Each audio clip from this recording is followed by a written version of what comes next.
नमस्कार. आजच्या या सखोल विश्लेषणात सर्वांचं स्वागत आहे. आज आपण मॅक्सवेल बोल्ट्झमन वितरण या अत्यंत महत्त्वाच्या संकल्पनेवर चर्चा करणार आहोत.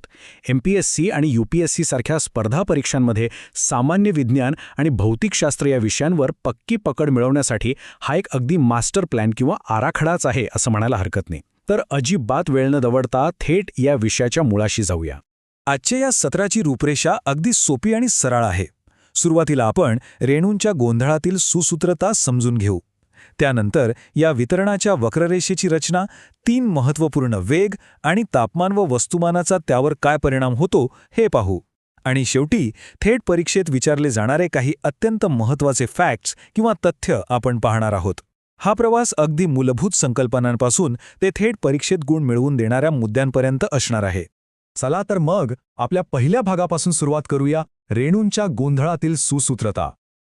खरं तर कोणत्याही वायूमध्ये रेणूंची हालचाल नेमकी कशी असते हे समजून घेणं हा या संपूर्ण संकल्पनेचा पाया आहे. आता एक अगदी साधा आणि मूलभूत प्रश्न पडू शकतो. बंदिस्त डब्यात असलेल्या वायूचे सर्वच रेणू एकाच वेगाने फिरतात का? बरं, याचं उत्तर समजूनसाठी एका गर्दीच्या हायवेची म्हणजेच महामार्गाची कल्पना करूया. हायवेवर सर्वच गाड्या काही एकाच वेगाने धावत नाहीत, बरोबर? काही गाड्या अगदी हळू असतात, काही सुसाट वेगात असतात आणि बहुतांश गाड्या एका सुरक्षित मध्यम वेगाने धावत असतात. अगदी सेम गोष्ट वायूच्या रेणूंच्या बाबतीतही घडते. ते सतत एकमेकांवर आदळत वेगवेगळ्या वेगाने इकडे तिकडे फिरत असतात. आणि नेमक्या याच गोंधळातून मॅक्सवेल बोल्ट्झमन वितरण ही बंढाट संकल्पना जन्माला येते. सांख्यिकीय यांत्रिकी म्हणजेच स्टॅटिस्टिकल मेकॅनिक्समधला हा एक असा नियम आहे जो विशिष्ट तापमानाला वायूच्या रेणूंचा वेग कसा विभागला गेलाय हे स्पष्ट करतो. सोप्या भाषेत सांगायचं तर हा एक प्रॉबॅबिलिटी कर्व्ह किंवा संभाव्यता वक्र आहे. लक्षावधी रेणूंच्या या प्रचंड गर्दीत त्यांचं वर्तन कसं असेल याचा अगदी अचूक सांख्यिकीय अंदाज हा नियम बांधतो. आता इथे खरोखरच मनोरंजक गोष्ट आहे ती म्हणजे हा आकडा 1.38 गुणिले 10⁻23 हा आहे प्रसिद्ध बोल्ट्झमन स्थिरांक. हा आकडा बघायला जरी अतिशय सूक्ष्म, अगदी नगण्य वाटत असला तरी या संपूर्ण गणितीय समीकरणात आणि रेणूंच्या गतिज ऊर्जेचा अभ्यास करण्यात हा अक्षरशः गेम चेंजर आहे. ह्या एका छोट्या स्थिरांकाशिवाय वेगाचं गणित मांडणं पूर्णपणे अशक्य आहे. ठीक आहे, आता आपल्या दुसऱ्या भागाकडे वळूया, वक्ररेषेची रचना. हा सांख्यिकीय अंदाज आलेखावर कसा दिसतो ते आता आपण पाहूया.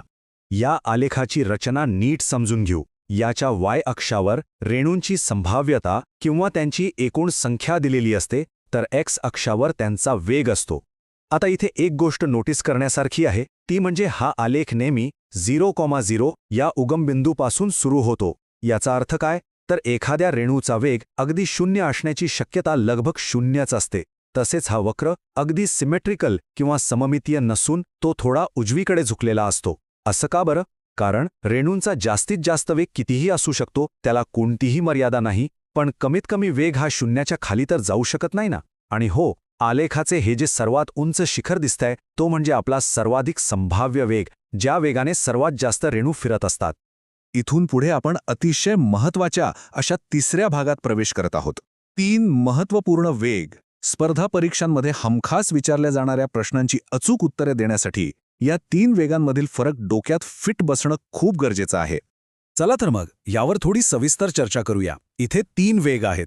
पहिला आहे सर्वाधिक संभाव्य वेग म्हणजे VMP, ज्याचं सूत्र आहे √2RT/m. मघाशी पाहिल्याप्रमाणे हा तो वेग आहे जो जास्तीत जास्त रेणूंकडे असतो, म्हणजेच आलेखाचं ते उंच शिखर. दुसरा आहे सरासरी वेग किंवा VAVG √8RT/m. हा वेग म्हणजे डब्यात असलेल्या सर्व रेणूंच्या वेगाचा साधा अंकगणितीय मध्य. आणि तिसरा आहे वर्ग मध्य मूळ वेग म्हणजेच VRMS. याचं सूत्र आहे √3RT/m. लक्षात ठेवा, या VRMSचा उपयोग प्रामुख्याने रेणूंची गतिज ऊर्जा किंवा कायनेटिक एनर्जी काढण्यासाठी केला जातो. ही तिन्ही सूत्रे अगदी बारकाईने समजून घेणं खरंच खूप फायद्याचं ठरतं. तर इथला अत्यंत महत्त्वाचा आणि क्रुशियल मुद्दा असा आहे की या 3 वेगांचा परस्पर संबंध कसा असतो. लक्षात घ्या, VRMS हा नेहमी V ॲव्हरेजपेक्षा मोठा असतो आणि V ॲव्हरेज हा नेहमी VMP पेक्षा मोठा असतो. हा एक असा गोल्डन रूल आहे जो परीक्षेत हमखास गुण मिळवून देतो. हा क्रम कधीही कोणत्याही परिस्थितीत बदलत नाही, त्यामुळे हा हाय यील्ड फॅक्ट अगदी तोंडपाठ असायलाच हवा. आता आपण चौथ्या भागाकडे येऊया, तापमान आणि वस्तुमानाचे परिणाम.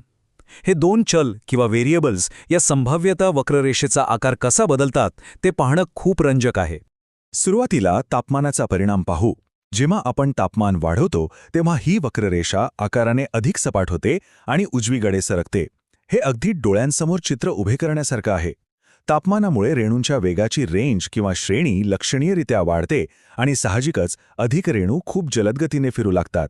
आणि हेच कारण आहे की तापमान वाढवल्यावर रासायनिक अभिक्रियांचा वेग का वाढतो.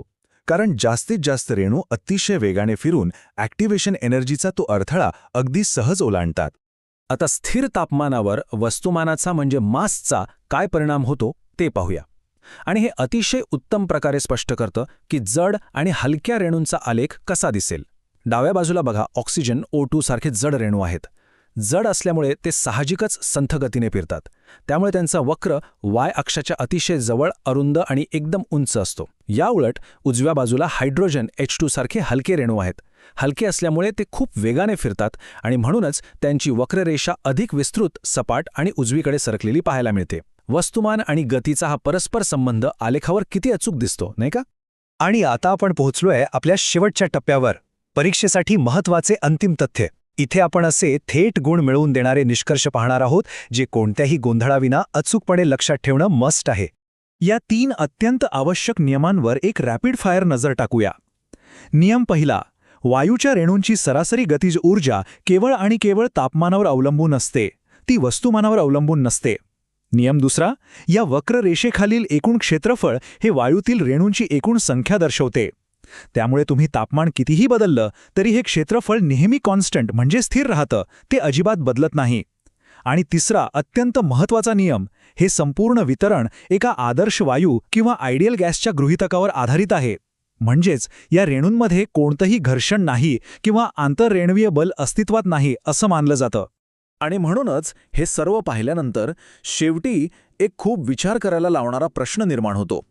जर आदर्श परिस्थितीत हे क्षेत्रफळ स्थिर राहत असेल तर वास्तविक जगात जिथे रेणूंमध्ये आंतररेणवीय घर्षण आणि बल अस्तित्वात असते ते या परिपूर्ण गणितीय वक्ररेषेला किती प्रमाणात विस्कळीत करू शकत असतील. याच एका कुतूहल निर्माण करणाऱ्या प्रश्नासह आजचं हे मॅक्सवेल बोल्ट्झमन वितरणाचं सखोल विश्लेषण आपण इथेच थांबूया. या संकल्पना परीक्षांसाठी नक्कीच एक मजबूत पाया तयार करतील आणि सांख्यिकी या यांत्रिकीमधील पुढील गुप्ती ते जाणून घेण्याची उत्सुकता नक्कीच जागृत ठेवतील.